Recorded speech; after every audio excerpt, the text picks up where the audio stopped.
J'arrive plus à suivre, là, Non, mais normalement, le bêtisier, c'est en fin d'année qu'on le fait. Là, quand tu regardes l'actu, le bêtisier, c'est tous les jours, hein, gars. Oh bah, en ce moment, en Belgique, on ne parle que de ça. Il y a des drones. Il y a des drones qui survolent le territoire tranquillement. Coucou, on est les drones, on survole les aéroports militaires, les aéroports civils, la campagne, tout. Partout où on peut aller, on passe. Dans un premier temps, on apprenait que le ministre de l'Intérieur a convoqué un Conseil national de sécurité en urgence. Très important, en urgence, pour évaluer le niveau de menace. Allez, c'est bien, les gars sont au taquet. C'est rassurant. J'étais naïf de penser que nos dirigeants étaient vraiment au taquet. J'avais oublié, à la tête du pays, c'est pas un gouvernement qu'on a. Non, nous, c'est la 7e compagnie. Non, je dis ça parce qu'en fait, de ce Conseil national de sécurité, qui s'est tenu en urgence, rappelons-le, on retiendra 2 points importants. Le premier, le ministre Jean-Luc Cruc a déclaré, je cite, « On va interdire les drones non autorisés au-dessus des zones sensibles. » Bien. On va interdire les drones non autorisés. C'est même plus de l'absurde, ça, c'est de l'ordre du divin. On interdit l'interdit. Question, est-ce que ça veut dire qu'on l'autorise ? Parce que...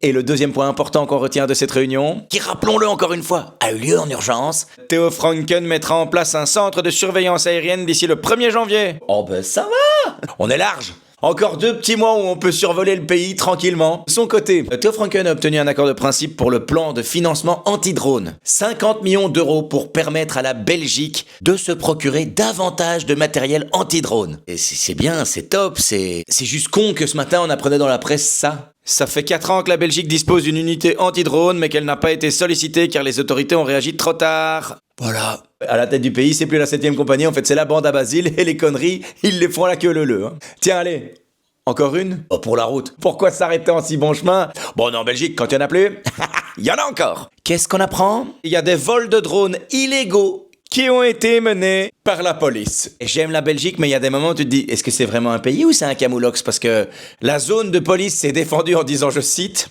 que la période de test qui a duré 3 mois était déjà terminée quand ils ont reçu l'avis qui stipulait que les vols étaient illégaux.